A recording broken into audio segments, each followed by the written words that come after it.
Good morning, everyone. Good to see you.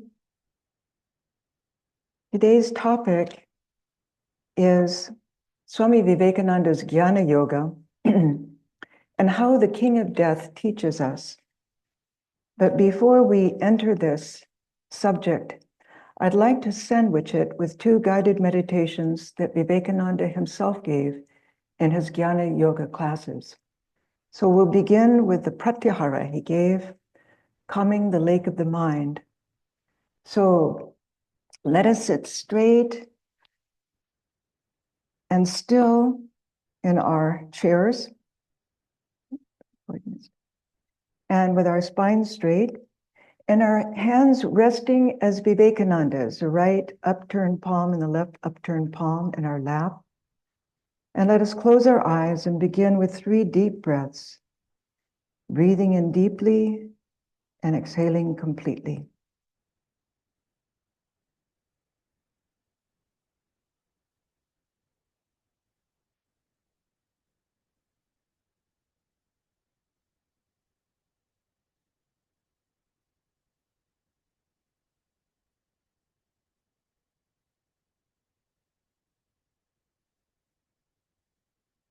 Picture the mind as a calm lake stretched before you.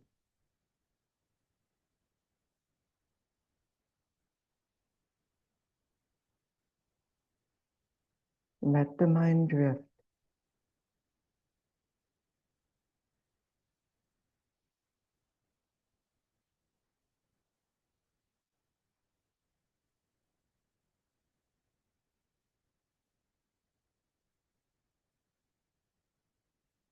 See how thoughts come and go as bubbles rising and breaking on the surface, becoming ripples that are ever widening circles.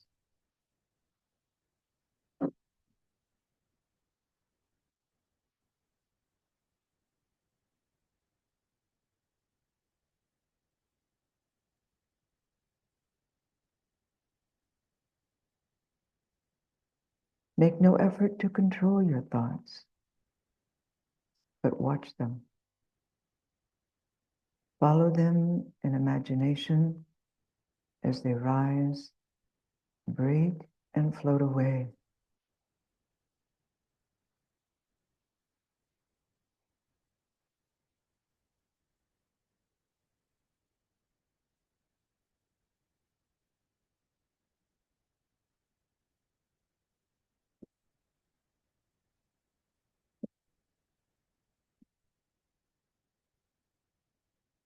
I am not the mind.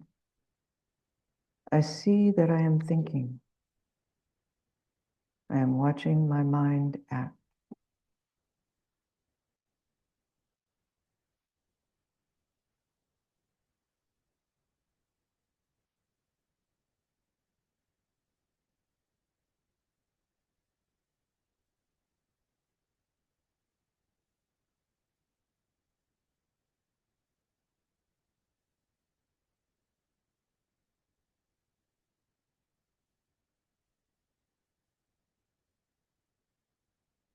Hold fast to the idea.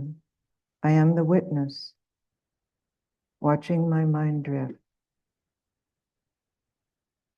The mind is not I.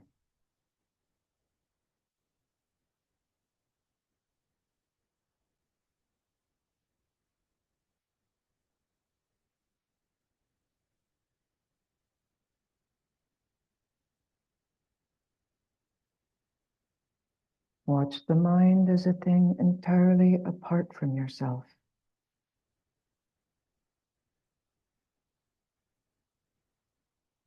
Identify yourself with God, never with mind or matter. Be the witness.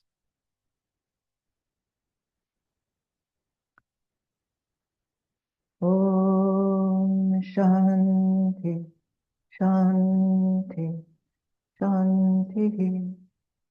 Peace, peace, peace be unto us all. So let us begin with our me see. We got slideshow here, which will help us to visualize Swami Vivekananda's Jnana Yoga. Once upon a time in ancient India, there was a young man named Nachiketa, whose father was quite miserly. Even so, he wanted to make a name for himself by making a big, grand sacrifice, giving everything up for merit. But the father gave away only his blind, lame, and old cows who would never give milk. And his son, Nachiketa, ashamed of his father's miserliness and demerit he would accrue, offered himself. To whom will you give me? And embarrassed, his father said, you I give to Yama, death. Nachiketa went to Yama's house of death, but Yama wasn't home. So Nachiketa waited for 3 days.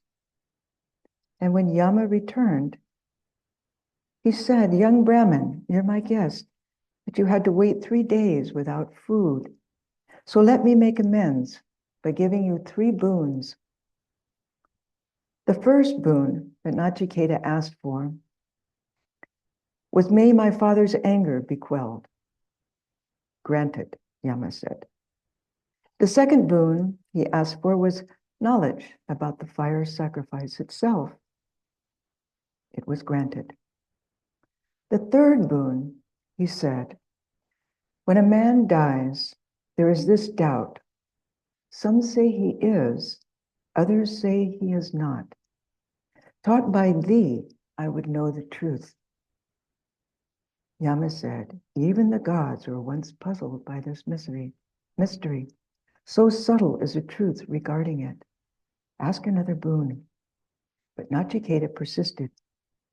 There is no better teacher than you, he said, and there is no other boon equal to this.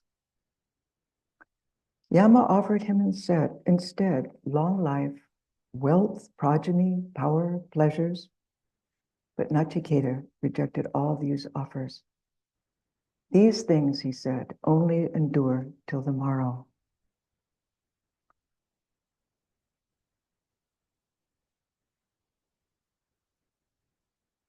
In Swami Vivekananda's lecture, Way to Blessedness, he stated, this jnana prepares the mind. So you see here that the first preparation is that a man must desire nothing else but truth, and truth for truth's sake alone. See how this boy rejected all these gifts which death offered him, possessions, property, wealth, long life, and everything he was ready to sacrifice for this one idea, knowledge only, the truth. Thus alone can truth come. Yama said, to many it is not given to hear of the self. Many, though they hear of it, do not understand it. Wonderful is he who speaks of it. Intelligent is he who learns of it. Blessed is he who, taught by a good teacher, is able to understand it. Yama then taught how this truth must be received. The nature of truth is subtler than the subtlest and beyond all logic. And it must be taught by a teacher who knows the self and Brahman as one. Otherwise, there will always be confusion of opinions when it's not founded in direct realization. Where is its truth to be found? Yama stated in the Katha Upanishad, the ancient, effulgent being, the intelligent, indwelling spirit, subtle, deep hidden in the lotus of the heart, is hard to know, but the wise man, following the path of meditation, knows him, and is freed, alike from pleasure and from pain. Swami Vivekananda tells us, one who knows the secret naturally gives up desires that lead one away from refining one's perception. What is the truth? Yama explained in the Katha Upanishad, chapter 1, section 2, verses 15 and 16. The goal which all the Vedas declare, which is implicit in all austerities, is Om. This syllable Om is Brahman. This syllable indeed is supreme. He who knows it obtains his desire. Om is the most sacred word of the Vedas, symbol of the Atman, God immanent, and Brahman, God transcendent. The source of creation, as Vivekananda said, all this expressed sensible universe is the form, and behind it stands the eternal, inexpressible Sphota. The manifester or logos, or word. This eternal Sphota, the essential and eternal material of all ideas or names, is the power through which the Lord creates the universe. In the Gospel of St. John 1:21, we read, in the beginning was the Word, and the Word was with God, and the Word was God. In the Hindu philosophy, the whole cosmos has its name and form as a condition of its manifestation. Form is the external manifestation, the outer crust.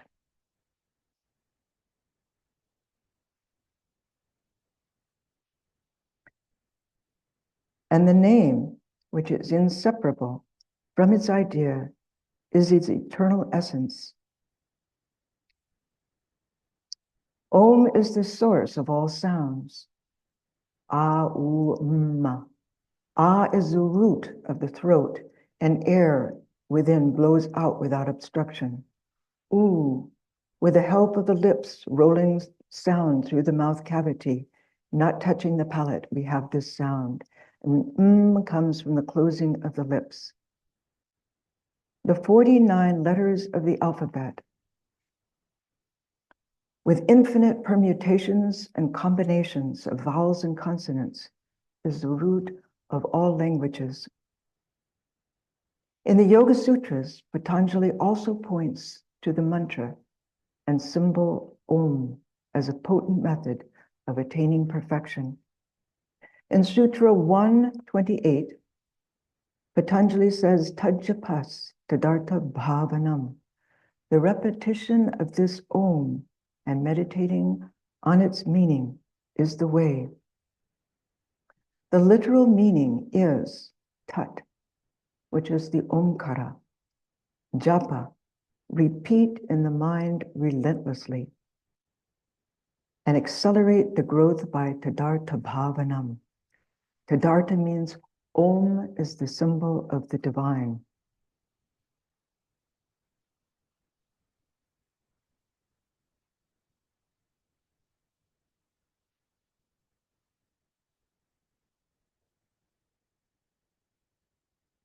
When we repeat the Omkara, we think of a thing that is being symbolized by its symbol. And this takes place in the domain of ideas. A word is uttered, it explodes in the mind and converts into thought energy. In this case, something sublime, infinite, and absolute. While repeating the name, we create a vritti, a thought wave of the divine. Whether it be Sri Ramakrishna, Jesus Christ, the Divine Mother. While repeating the name, we create that vritti again and again. And with practice, that vritti grows until the sound and what it symbolizes fills the mind with its presence, and we become absorbed in that. We be and become that.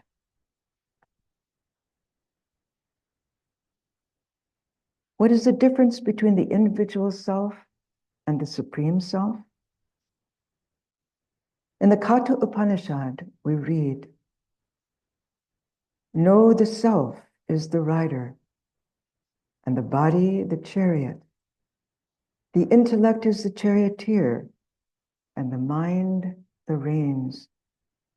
The senses say the wise are the horses. The roads they travel are the mazes of desire.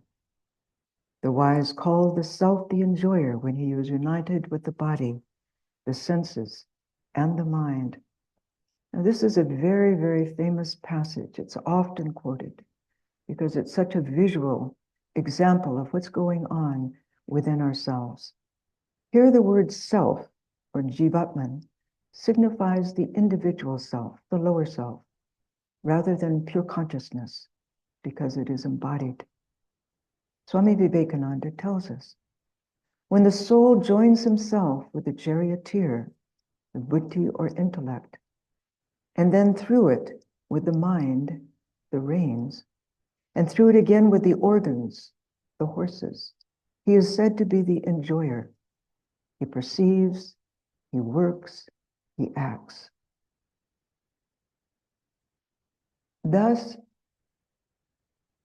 when the mind is uncontrolled, our senses are as uncontrollable as wild horses. I think we've all felt that at times. But when the mind is controlled, our sense organs are also as disciplined as well-trained horses. So this paradigm of our psychophysical being points to how the goal is to be attained.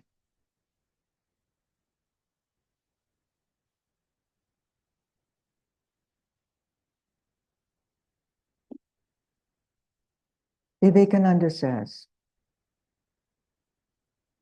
that self-existent one is far removed from the organs. The organs or instruments see outwards, but the self-existing one, the self, is seen inwards. You must remember the qualification that is required, he said, the desire to know the self by turning the eyes inward. And what we gain by seeing these visuals of Vivekananda is what he means by turning the eyes inward. Because if you were to meditate on the photos themselves, you would see how that eye is turned inward. So how for us to turn the senses inward? Well, there are a number of steps. First, study the mind. Just as you did in the opening guided meditation, the pratyahara, which is often used before one enters into the meditation proper. We begin to situate ourselves separate from the mind, because when the mind is watching something, we know that these thoughts in the mind are objects. The mind itself is an object that can be observed. Not only that, but it's compared to a maddened monkey. And as if that were not enough, someone made him drink freely of wine, so that he became still more restless. Then a scorpion stings him. And to complete his misery, a demon has entered into him. Swami Vivekananda tells us, the human mind is like that monkey, incessantly active by its own nature. Then it becomes drunk with the wine of desire, thus increasing its turbulence. After desire takes possession comes the sting of the scorpion of jealousy at the success of others. And last of all, the demon of pride enters the mind, making it think itself of all importance. How hard it is to control such a mind. Watch the mind. This is the second step. And recognize the psychological steps of the mind's downward spiral. As Sri Krishna so beautifully states in the Bhagavad Gita in the 2nd chapter, verses 62 and 63. He says, thinking about sense objects will attach you to sense objects.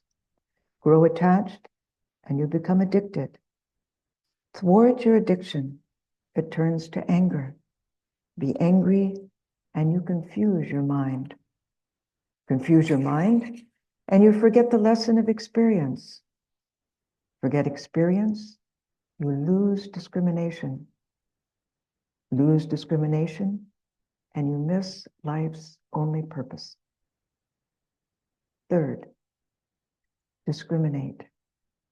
Swami Pravrajika, disciple of Swami Brahmananda, stated there is a saying, at the door of the senses, keep the sword of discrimination. Otherwise, when it's too late, we find that we have lost all discrimination and have fallen into delusion. Fourth, be vigilant.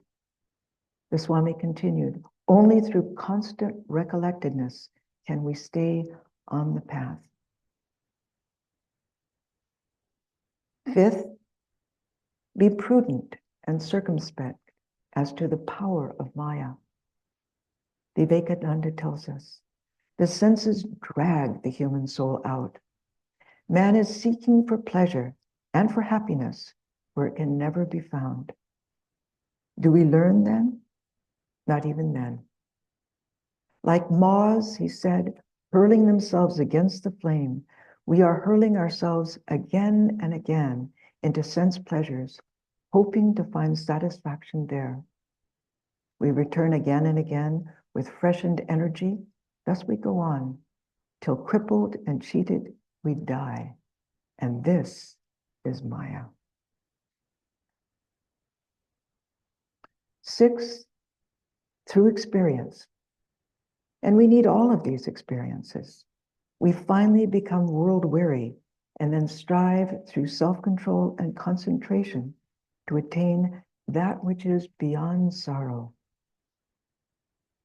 So what is this self with a capital S? It's beyond intellect. In the Katha Upanishad, we read, 1st chapter, 2nd section. The self is not known through the study of the scriptures, nor through the subtlety of the intellect, nor through much learning. That helps.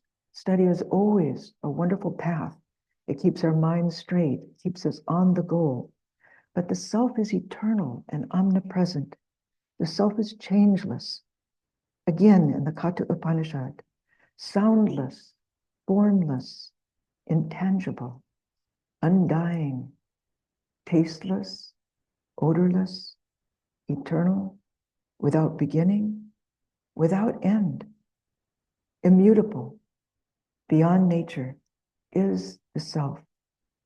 Knowing him as such, one is freed from death.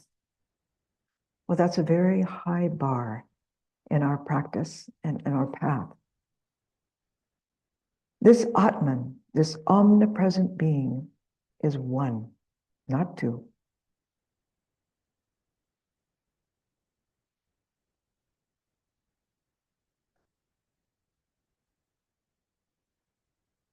Vivekananda tells us there cannot be two beings who are infinite. And the result is there is really only one self. And you, I, and the whole universe are but one, appearing as many. So we here are but one, appearing as many. Think of that. In the Katha Upanishad, it's expressed as fire, though one, takes the shape of every object which it consumes. So the self, though one, takes the shape of every object in which it dwells. These analogies are wonderful for us to get our mind around a concept that is beyond the mind. Swami Vivekananda's question is, if this self is perfect and pure, and the one being of the universe, what becomes of it when it goes into the impure body, the wicked body, the good body, and so on, how can it remain perfect? Yama gives us the answer. In the Katha Upanishad, 2nd chapter. As the sun, revealer of all objects to the seer, is not harmed by the sinful eye, nor by the impurities of the objects it gazes on, so the one self, dwelling in all, is not touched by the evils of the world, for he transcends all. Shankara, in the same way, explained, just as at night a rope lying in the road is mistaken for a snake, the rope remains untouched by the snake illusion wrongly attributed to it. This is something to really meditate upon. So also, out of our ignorance, we attribute youth, old age, death to the Atman, which is untouched by misery associated with superimposition. Again in the Katha Upanishad, 2nd chapter, he who is one, the Lord and innermost self of all, of one form, he makes of himself many forms. To him who sees the self revealed in his own heart belongs eternal bliss, to none else, to none else. So Yama teaches us when we have that experience within ourself, we will see that same self within all. He says, when the self-controlled mind at rest and senses stilled, all desires fall away. Then Brahman is revealed in the heart through meditation. Sages turned their eyes inward and realized Brahman, and realized the Atman, the self-existent one, the universal soul that cannot be divided into parts. Infinity cannot be divided. Vivekananda explains this radical truth. That soul which is the universal is you, he said. You are not a part, but the whole of it. You are the whole of God. And if you could imagine being in the lecture hall with Swami Vivekananda, he would not only tell you this, he would allow you to experience it through the power of his words. So we might ask then, why this manifestation of so many varieties? Swami Vivekananda explains, if the sun reflects upon millions of globules of water, in each globule is the form, the perfect image of the sun, but they are only images, and the real sun is only one. So this apparent soul that is in every one of us is only the image of God, nothing beyond that. The real being who is behind is that one God. We are all one there. As the self, there is only one in the universe. It is in me and you, and is only one. And that one self has been reflected in all these various bodies as various different selves. So we are all that one self reflected in various bodies. But we don't know this. We forget this. And we've not experienced this. Due to ignorance, we feel separate from others and from God. But we also think of ourselves as not one, but three components: body, mind, and spirit. Why? Vivekananda tells us. One Atman, perceived through the senses, is body. When perceived through the thought, it's mind. He says, when it is perceived in its own nature, it is the Atman, the one only existence. So it's not that there are three, body, mind, and spirit, but only one Atman, sometimes called body, sometimes mind, sometimes self, depending on our perception or vision. In the same way with this manifest world, as we experience higher states of the Jivatma, correspondingly is revealed to us higher states of this manifest universe. Let me give you a concrete example. You can find it on TED Talks. Julie Bolt Taylor, she is a neuropsychologist. She suffered a stroke in her left brain and began to see this world as prana, energy. She couldn't define the boundaries of her body, where it began and ended. The atoms and molecules of her arm blended with the atoms and molecules of the wall. And all she could detect was this energy. She experienced that there was no longer boundaries of the body. She felt enormous and expansive, one with all energy that was in her words. She said, my spirit soared free like a great whale gliding through the sea of silent euphoria. So when we ascend in knowledge, we see it as a world of thought. Sir Humphrey Davy was overpowered by laughing gas during a lecture experiment, and Vivekananda explained. He remained motionless, stupefied, and after that he said that the whole universe was made up of ideas. For the time being, as it were, the gross vibrations had ceased, and only the subtle vibrations, which he called ideas, were present to him. Vivekananda went on. He could only see the subtle vibrations round him. Everything had become thought. The whole universe was an ocean of thought. He and everyone else had become little thought whirlpools.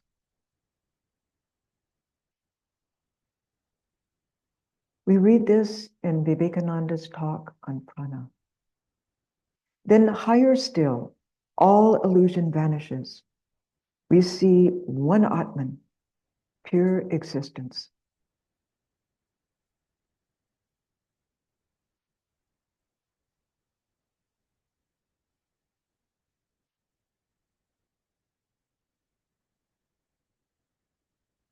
For example, there are graduated levels of the universe. Vivekananda's vision proved to him this understanding when he received the touch from Sri Ramakrishna. Naran had doubted the non-dualistic philosophy. One day, when Sri Ramakrishna was teaching oneness of the Jiva and Brahman, Narendra left the room at Dakshineshwar with Hazra and said, how can this be? This jug is God, this cup is God, and we too are God. Nothing can be more preposterous. Sri Ramakrishna heard Naran's laughter. He came out of the room in a state of semi-consciousness, with a cloth under his arm like a child. What are you talking about? He touched Naran and went into samadhi. The effect of that touch on Naran brought about a complete change over his mind. Let's walk through this together. He saw levels of oneness, states between the Nitya and the Lila. First, all is Brahman. In his words, I was astounded to find that really there was nothing in the universe but God. I saw it quite clearly. I returned home, but there too, everything I saw appeared to be Brahman. I sat down to take my meal, but found that everything, the food, the plate, the person who served, and even myself, was nothing but that. It was a trance-like state, he said. I ate a morsel or two and sat still. All the while, whether eating or lying down or going to college, I had the same experience and felt myself always in a sort of a trance.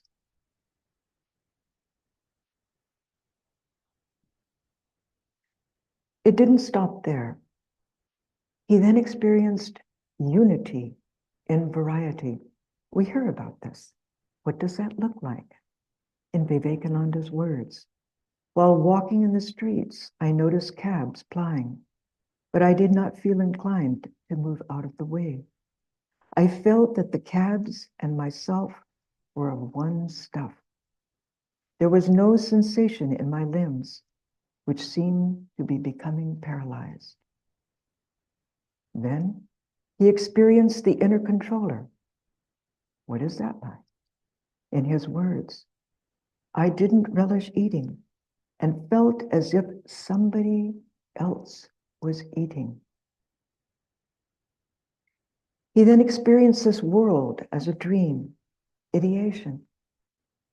He said, when there was a slight change in this state, the world began to appear dreamlike. While walking in Cornwallis Square, I would strike my head against the iron railings to see if they were real or only a dream. This state of things continued for some days. He had a glimpse of Brahman. He said, when I became normal again, I realized that I must have had a glimpse of the Advaitic state.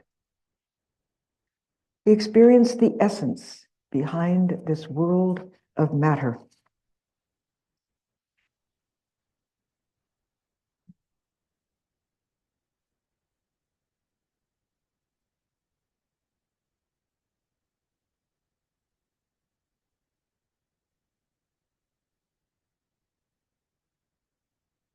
He said, we can never see the real and the false at the same time. And this is a very important point in Advaita Vedanta. When we see a rope, the famous analogy, which is Brahman, we do not see the snake, which is the illusion, at the same time. It vanishes. When our consciousness is raised to one reality, the puny self vanishes forever. One self, there's only one self. It neither comes nor goes. In Vivekananda's words, all that is meant by dying or being born is simply changes in the plane of vision. Neither do you move, nor does that move upon which you project your vision. You are the permanent, the unchangeable. How can you come and go?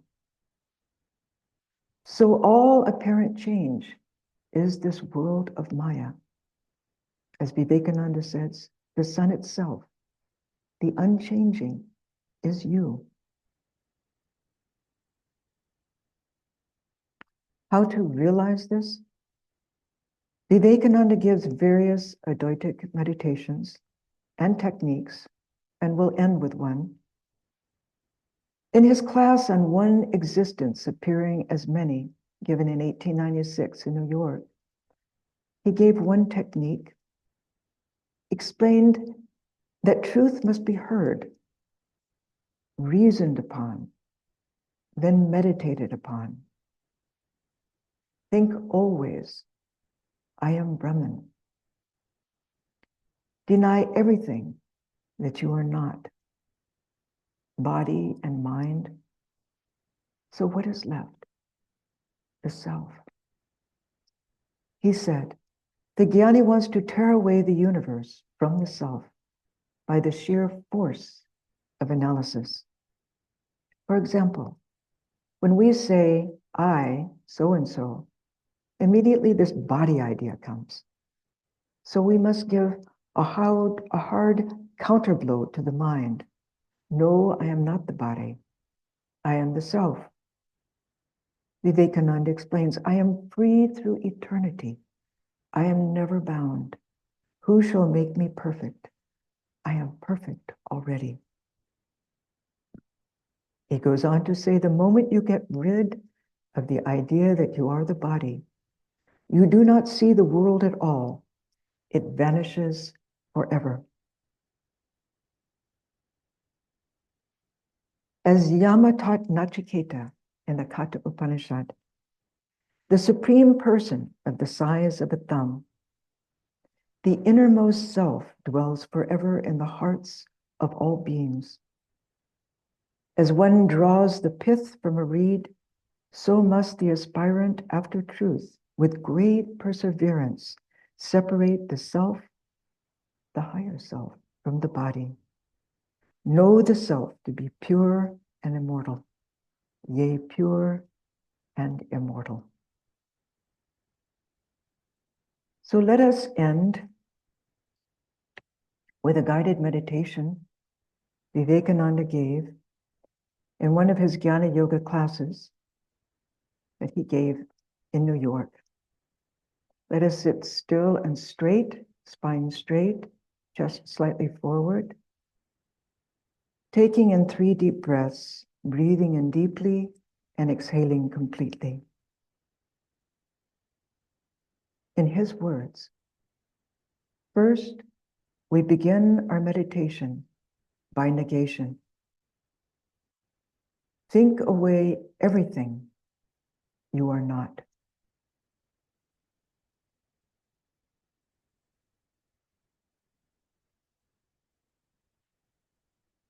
Analyze everything that comes in the mind by the sheer action of the will. The body drinks, eats, and so on. I am not the body.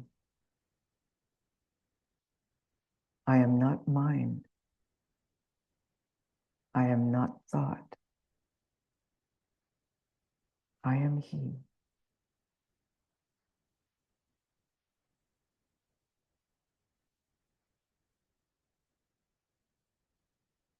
Next, assert what you really are.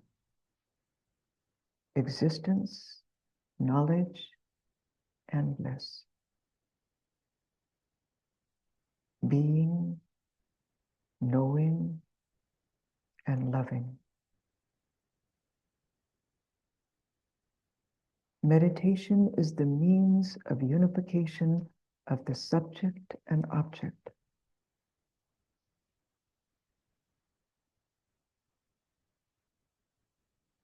He then says, meditate.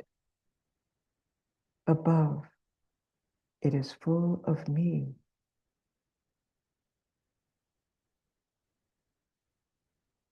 Below, it is full of me. In the middle, it is full of me. I am in all beings, and all beings are in me.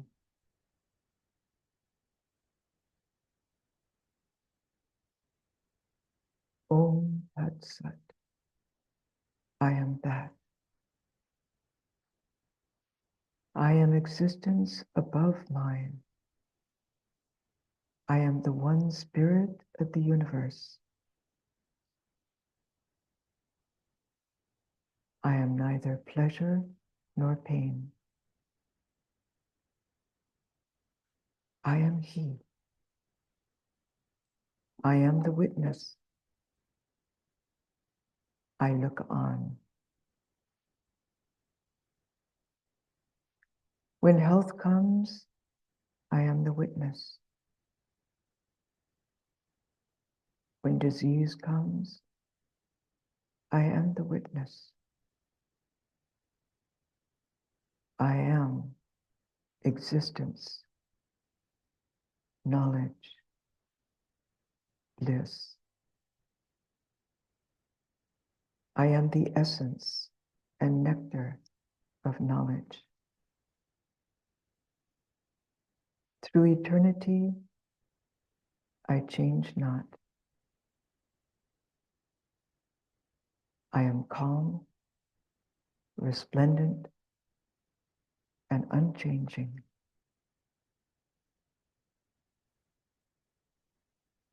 Om Shanti, Shanti, Shanti. Peace, peace, peace be unto us all.